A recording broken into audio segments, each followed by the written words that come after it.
And so once we can get the world's scientists and the world's governments, like Mr. Trump, to face the fact that the bullshit merchants, the sophists of our day, have got it wrong. And there was no consensus among them anyway, but they got it wrong. The politicians who pressed this got it wrong. The scientists who pressed it got it wrong. The press, the media, who have only printed one side of the story, they got it wrong. They're all going to have to eat crow once our paper comes out. Yeah. They got it wrong. The scare is over. Yeah. So what is your message then to Prime Minister Trudeau in Canada that are pushing a national carbon tax in Canada?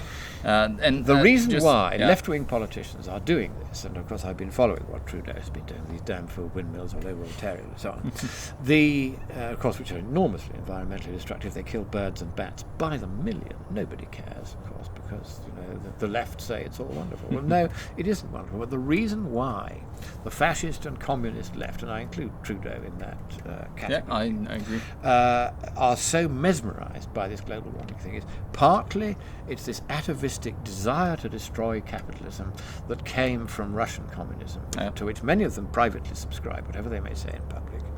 They are essentially communists or fascists or both. Well, we've seen that with Trudeau, saying how great Fidel Castro was. There you are. I mean, a very nice example. He just exposed that man himself. killed millions. Yeah. And to hear this idiot, I'm afraid, I'm sorry no, to call the Prime Minister an idiot, I but really, couldn't say it better myself. He's a small boy who has been taught the party line and knows nothing else, as in he's incapable of rational thought. But he's good looking and the women all voted for him, as far as I can tell. I mean, it's just absurd.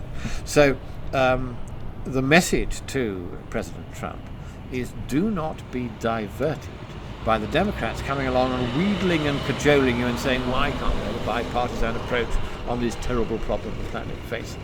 The fact is the planet doesn't face any kind of a terrible problem from climate change. It is suffering at the moment a terrible problem from the measures intended, however piously, to make climate change that isn't happening go away. Yeah. And this Holocaust every 6 months, that is the thing which every politician with a conscience is now going to have to face. One of the things I'm looking at is, can we persuade the International Criminal Court that the willful negligence of world leaders like Trudeau on this question, so that they deny to the third world countries the electricity that we could so easily make sure they were provided with. Does that constitute genocide? Does it constitute a crime against humanity, not by the crushing jackboot, but by the still more crushing jackboot of indifference, of looking the other way while your fellow citizens are killed because they don't have the electricity you have? Yeah.